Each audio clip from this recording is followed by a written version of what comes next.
Good morning friends, કેમ છો? મજામાં? લાસ્ટ લેક્ચરમાં આપણે સ્વાધ્યાયના દાખલા જોતા હતા. આજે આપણે આગળ દાખલા જોઈએ. ઘરે તમે ફરીથી પ્રેક્ટિસ કરતા જશો અને કરતા જ રહેવાની છે. ઓકે, ચાલો તો આપણે આગળ દાખલા જોઈએ.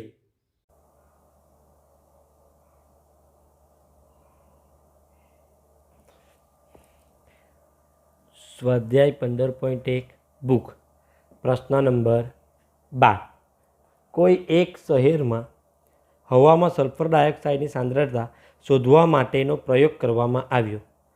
તે 10 લાખના ભાગમાં ppm એટલે કે શું? પાર્ટ્સ પર મિલિયન. બરાબર, 10 લાખના ભાગનું 30 દિવસની માહિતીનું આવૃત્તિ વિતરણ કોષ્ટક તૈયાર કરવામાં આવ્યું. કોઈ એક શહેરમાં શું છે તો હવામાં સલ્ફર ડાયોક્સાઇડની સાંદ્રતા કેટલી છે તે શોધવા માટેનો પ્રયોગ કરવામાં આવ્યો. તેમાં 10 લાખના ભાગમાં એટલે કે એને ppm કહેવાય, 30 દિવસ સુધીની માહિતીની આવૃત્તિ વિતરણ કોષ્ટક તૈયાર કરવામાં આવ્યું. કોષ્ટક આ પ્રમાણે છે: સલ્ફર ડાયોક્સાઇડની સાંદ્રતા ppmમાં એટલે કે પાર્ટ્સ પર મિલિયનમાં, દિવસોની સંખ્યા એટલે કે આવૃત્તિ. જો સલ્ફર ડાયોક્સાઇડનું હવામાન પ્રમાણ 0.00 થી 0.04 હોય તો તેવા દિવસોની સંખ્યા કેટલી? 4. 0.04 થી 0.08 હોય તો તેવા દિવસોની સંખ્યા કેટલી? 9. 0.08 થી 0.12 હોય તો કેટલી? 9. 0.12 to 0.16 હોય તો 2. 0.16 to 0.20 હોય તો 4. 0.20 to 0.24 હોય તો 2. એટલે કે કુલ 30 દિવસો થઈ જાય છે. તો આ કોષ્ટકનો ઉપયોગ કરીને 0.12 to 0.16 વર્ગમાંથી સલ્ફર ડાયોક્સાઇડની સંભાવનાની ગણતરી કરો. કયા વર્ગ માટે ગણતરી કરવાની છે? 0.12 to 0.16 માટેના સલ્ફર ડાયોક્સાઇડની સંભાવનાની ગણતરી. હવે સૌથી પહેલાં આપણને વર્ગ આપેલા છે એ કોના માટે આપેલા છે? આવૃત્તિ, એટલે કોના માટે? કુલ દિવસો માટે. એટલે આપણને સૌથી પહેલાં શું મળી જશે અહીંયા? તો પ્રયત્નોની કુલ સંખ્યા n બરાબર કુલ કેટલા દિવસો છે? 30. એટલે કેટલા આવી જવાના? 30. ક્લિયર? હવે શું કીધેલું છે તો 0.12 થી 0.16 વર્ગ માટે, એટલે કે એને ઘટના એ કહી શકીએ આપણે. ઘટના એ. ઓકે, ચાલો લખીએ ઘટના એ. 0.12 થી 0.16 વર્ગ માટે સલ્ફર ડાયોક્સાઇડની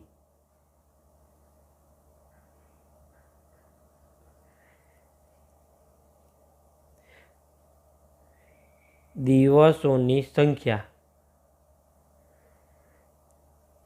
પરિણામોની સંખ્યા, દિવસોની સંખ્યાના પરિણામોની સંખ્યા અથવા સલ્ફર ડાયોક્સાઇડના પરિણામોની સંખ્યા કેટલી આવી જશે?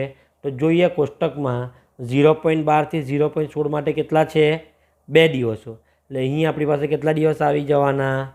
2 દિવસ આવી જાય છે. 2 દિવસ 2 દિવસ આવી જાય એટલે આપણે અહીં લખી શકીએ ને, માટે P(a) બરાબર m/n બરાબર 2/30 એટલે કે 1/15. આ એનું અતિ સંક્ષિપ્ત રૂપ મળી ગયો આન્સર. માટે P(a) બરાબર 1/15. ક્લિયર? ખબર પડી જાય. ખૂબ જ સહેલો દાખલો છે. બરાબર, ફક્ત આપણને રકમ જ એક મોટી આપેલી છે કોષ્ટક તરીકે, બાકી દાખલો ખૂબ જ સહેલો છે. તમને કોઈ પણ વર્ગ માટે પૂછી શકે. ધારો કે તમને 0.20 થી 0.24 વર્ગ માટે પૂછે તો પણ 2/30 એટલે કે 1/15. 0.8 થી 0.12 માટે પૂછે તો 9/30 એટલે કે 3 × 9 10 તાલી 30, 3/10 ખબર પડે. અને ખૂબ જ સહેલો દાખલો છે. નેક્સ્ટ વન, સ્વાધ્યાય 15.1 બુક, પ્રશ્ન નંબર 13. એક વર્ગના 30 વિદ્યાર્થીઓનું આવૃત્તિ વિતરણ કોષ્ટક તૈયાર કરવામાં આવ્યું. તેમાં વિદ્યાર્થીઓના રૂઢિર જૂથની માહિતી આપવામાં આવી. રૂઢિર જૂથ એટલે કે આપણું બ્લડ ગ્રુપ. તમને પણ ખબર છે, મોટે ભાગે હવે નોર્મલી કોઈ પણ ફોર્મ ભરતા હોઈએ તો આપણી પાસે બ્લડ ગ્રુપ માંગે. અને બ્લડ ગ્રુપ કેટલા પ્રકારના હોય? તો A, B, O અને AB. ઓકે, તો એક વર્ગના કેટલા વિદ્યાર્થીઓ માટે? 30 વિદ્યાર્થીઓ માટે આવૃત્તિ વિતરણ કોષ્ટક તૈયાર કરવામાં આવ્યું. તેમાં વિદ્યાર્થીઓના રૂધિર જૂથની માહિતી આપવામાં આવી. રૂધિર જૂથ A હોય એટલે કે બ્લડ ગ્રુપ A હોય તો વિદ્યાર્થીઓની સંખ્યા 9, B હોય તો 6, O હોય તો 12 અને AB હોય તો 3.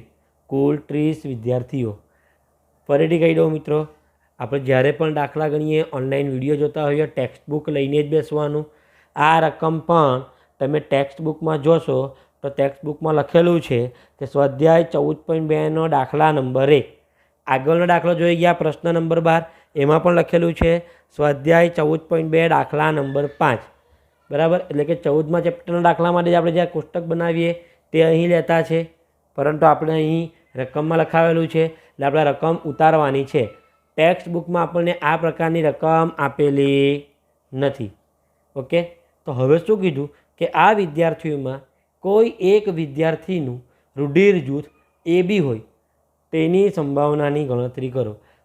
કઈ સંભાવનાની ગણતરી કરવાની? વિદ્યાર્થીનું રૂધિર જૂથ કેવું હોવું જોઈએ? AB. એટલે સૌથી પહેલાં તો કુલ પ્રયત્નોની સંખ્યા. કુલ કેટલા પ્રયત્નોની સંખ્યા? વિદ્યાર્થીઓની સંખ્યા જેટલા એટલે કે 30.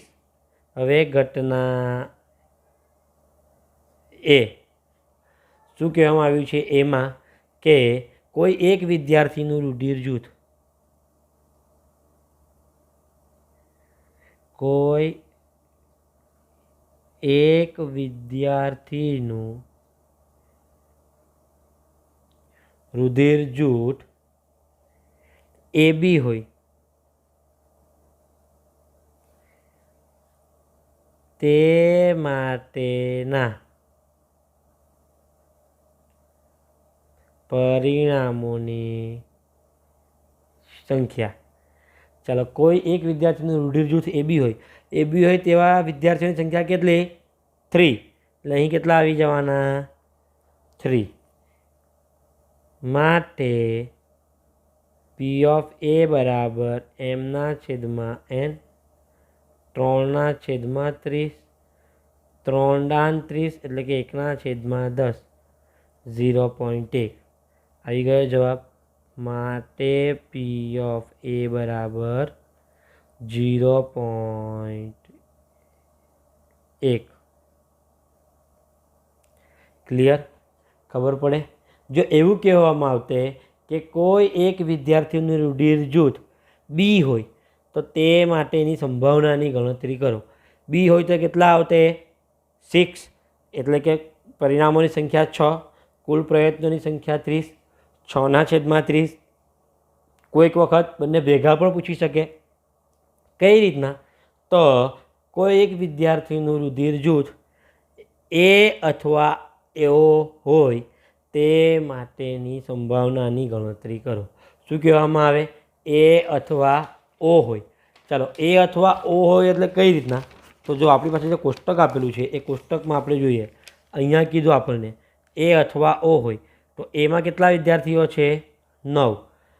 O રૂધિર જૂથવાળા કેટલા વિદ્યાર્થીઓ છે? 12. એટલે કે એમાં હોય અથવા ઓમાં હોય. તો એમાં હોય તો પણ ચાલે, ઓમાં હોય તો પણ ચાલે. એટલે કે A અને O બંનેમાંથી કોઈ પણ એક, તો બંનેનો સરવાળો કરવો પડે કે નહીં કરવો પડે? એટલે 9 + 12 કેટલા આવી જશે? કુલ 21. એટલે કે 21/30. ખબર પડે છે કઈ રીતના તે? A અથવા O. અથવા આવે એટલે બેમાંથી કોઈ પણ એકમાંથી લઈ શકીએ. એમાંથી આવે તો પણ ચાલશે, ઓમાંથી આવે તો પણ ચાલશે. ખબર પડે છે?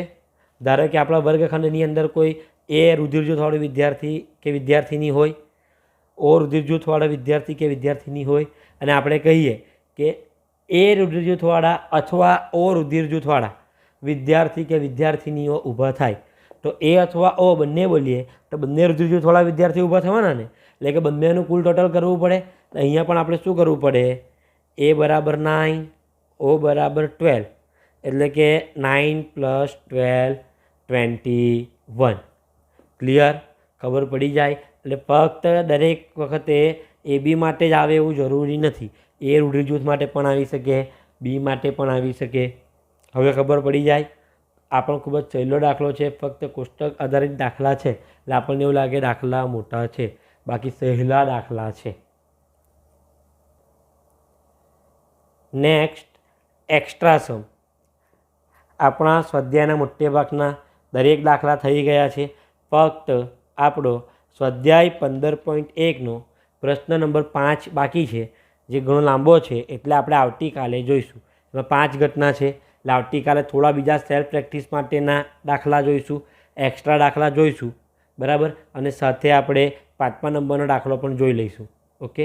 હવે આ એક્સ્ટ્રા સમ્સ સેલ્ફ પ્રેક્ટિસ તમારે આજે ઘરે બેસીને જાતે પ્રેક્ટિસ કરવાના છે. 4 દાખલા છે, હું 4 દાખલા પીડીએફમાં આપીશ, જેની પ્રેક્ટિસ તમારે ઘરે બેસીને કરવાની છે. આવતીકાલેની પીડીએફમાં હું એનું સોલ્યુશન પણ મૂકી દઈશ, એટલે આવતીકાલે તમારે જવાબ ચેક કરવાના, પરંતુ એ પહેલાં તમારા દાખલા થઈ ગયેલા હોવા જોઈએ, બરાબર. 4 દાખલા છે. પહેલો દાખલો, એક સિક્કાને 20 વખત ઉછાળવામાં આવે છે, તેમાં 11 વખત છાપ મળે છે અને 9 વખત કાંટો મળે છે. દરેક ઘટના માટે સંભાવનાની ગણતરી કરો. ખૂબ જ સહેલો છે, આવડી જાય એવો જ છે. આપણે આમાંનો દાખલો જોઈ ગયા છે, બરાબર. બીજા નંબરનો દાખલો, વિરાટ કોહલીએ 20 ઇનિંગમાં 7 વખત સદી ફટકારી છે, તો તેણે સદી નથી ફટકારી, તે માટેની સંભાવના શોધો. આ દાખલો પણ આપણે જોઈ ગયા છે. હવે ફક્ત આપણે સદીની જગ્યાએ કયો શબ્દ આવેલો? બાઉન્ડ્રી, બરાબર ને? બાઉન્ડ્રી આવેલો ને, ક્ષેત્રરેખાની બહાર મોકલે છે કે નથી મોકલતા, એ જગ્યાએ સદી શબ્દ આવે છે. દાખલા આપણે જે ગણી ગયા તે જ છે, એટલે પ્રેક્ટિસ કરવાની, જાતે કરી શકો. ત્યાર પછી 2 સિક્કાઓને 200 વખત ઉછાળવામાં આવે છે, તેમાં 25 વખત 2 છાપ, 6 વખત 1 છાપ અને 75 વખત 1 પણ છાપ મળતી નથી. આ દરેક ઘટના માટેની સંભાવના શોધો. જુઓ, આ દાખલો આપણને કોષ્ટક તરીકે આપેલો હતો. 2 છાપ, 1 છાપ કે 1 પણ છાપ મળતી નથી. આપણે સ્વાધ્યાયનો જે દાખલો છે ને, ચોથો દાખલો, સ્વાધ્યાય 15.1 બુક, એનો ચોથો દાખલો એના જેવો જ દાખલો છે, પણ થોડો અલગ છે, બરાબર. અહીં આપણે કોષ્ટક આપેલું નથી, પરંતુ આવડી જાય એવો જ છે. ત્યાર પછીનો, 2 બાળકો ધરાવતા 100 કુટુંબોમાં છોકરીઓની સંખ્યા અંગેની માહિતી નીચે પ્રમાણે છે. કુટુંબમાં છોકરીઓની સંખ્યા, ચાલો, કુટુંબમાં છોકરીઓની સંખ્યા 2 છોકરી હોઈ શકે, 1 છોકરી હોઈ શકે, અથવા 1 પણ છોકરી ન હોઈ શકે, બરાબર. 2 છોકરી હોઈ શકે તેવી કુટુંબની સંખ્યા 12, 1 છોકરી હોઈ શકે તેવી કુટુંબની સંખ્યા 80 અને 1 પણ છોકરી ન હોય તેવા કુટુંબની સંખ્યા 8. એટલે કે એના માટે 3 પ્રકારની સંભાવના શોધવાની છે. 3 પ્રકારની સંભાવના આવી જાય. 2 છોકરીઓ માટે, 1 છોકરીઓ માટે, 1 પણ છોકરી ન હોય તેના માટે. એટલે કે ખૂબ જ સહેલા દાખલા છે, તમે જાતે ગણી શકો અને બધાએ જાતે ટ્રાય કરવાની છે. ખબર પડે છે? ઓકે. ઓકે ફ્રેન્ડ્સ, તો આજે જે આપણે દાખલા જોયા એ એકવાર ઘરેથી પ્રેક્ટિસ કરવાની, અને જે બાકીના એક્સ્ટ્રા જે 4 દાખલા આપેલા છે એ જાતે ગણવાની ટ્રાય કરવી. જેમ બને તેમ દાખલા જાતે થઈ જાય એવી રીતના ગણવા. ખૂબ જ સહેલા છે, આવડી જ જશે. ટ્રાય કરવાની છે, કોઈ પણ સાહિત્યમાં જોયા વિના. નહીં આવડે તો આવતીકાલે આપણે સોલ્યુશન મૂકવાના જ છે, એ સોલ્યુશનમાં એકવાર જોઈ લેવું. ઓકે. આગળ આપણે કાલે દાખલા જોઈશું. ત્યાં સુધી ઘરે રહો, સુરક્ષિત રહો. જય હિન્દ, જય ભારત. Thank you.